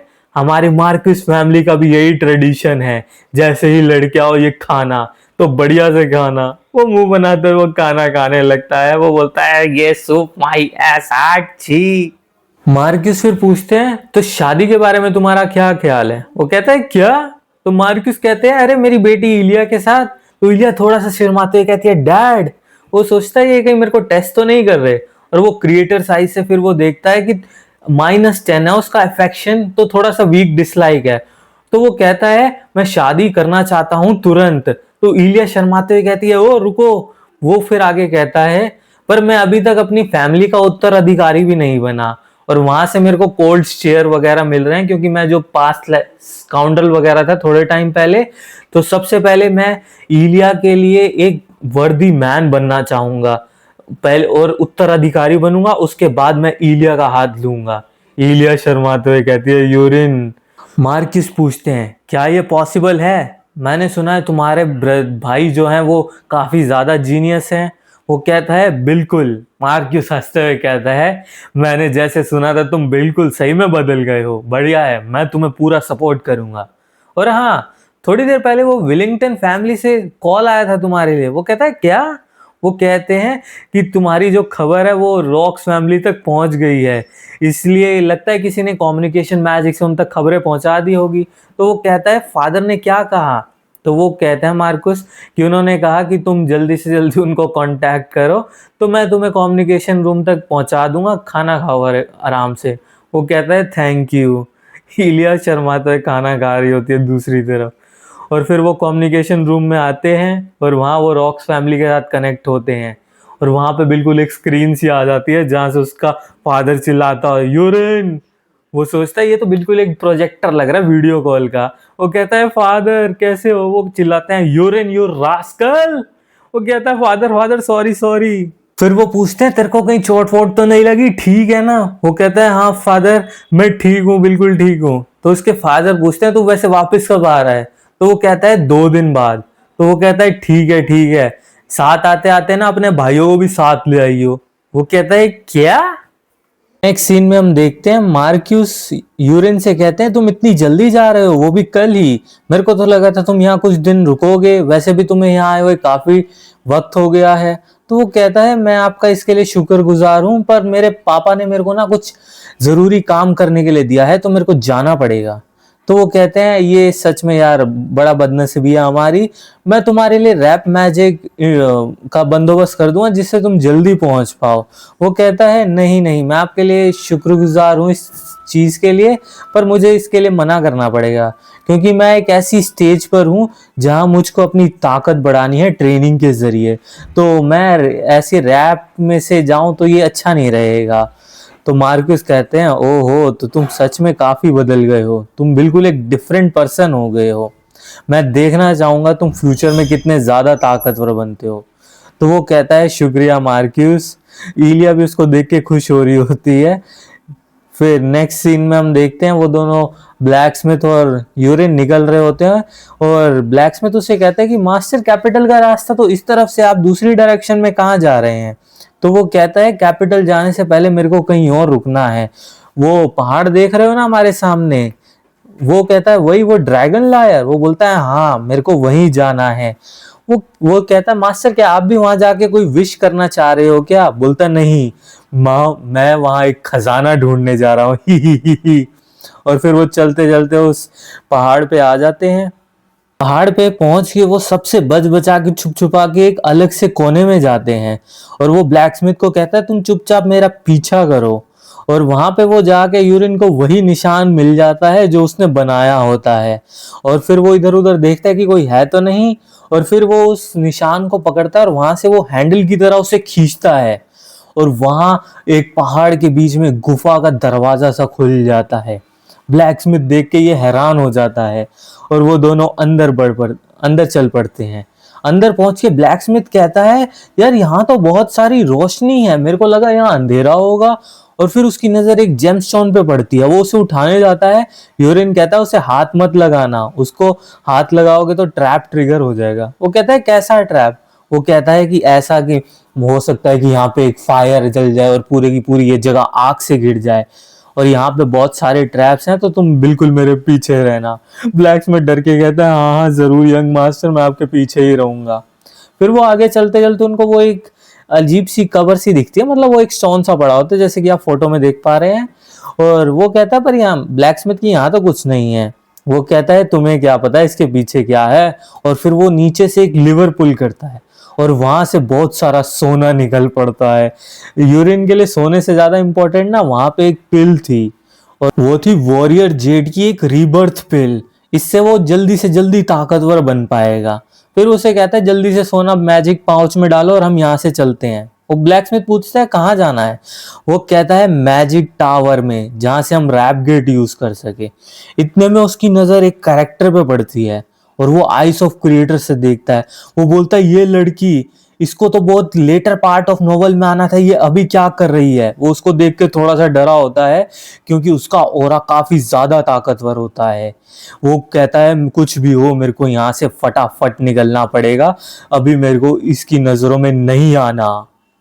तो दोस्तों इस वीडियो के लिए इतना ही, मिलते हैं आपसे अपनी अगली वीडियो में। तो तब तक के लिए इस वीडियो को लाइक कीजिएगा, चैनल को सब्सक्राइब कीजिएगा और घंटी वाले आइकन को ऑल पे कर दीजिएगा। मैं थोड़े वीडियोस के और लिंक डाल रहा हूँ दोस्तों, उनको भी देखे सपोर्ट करिए यार।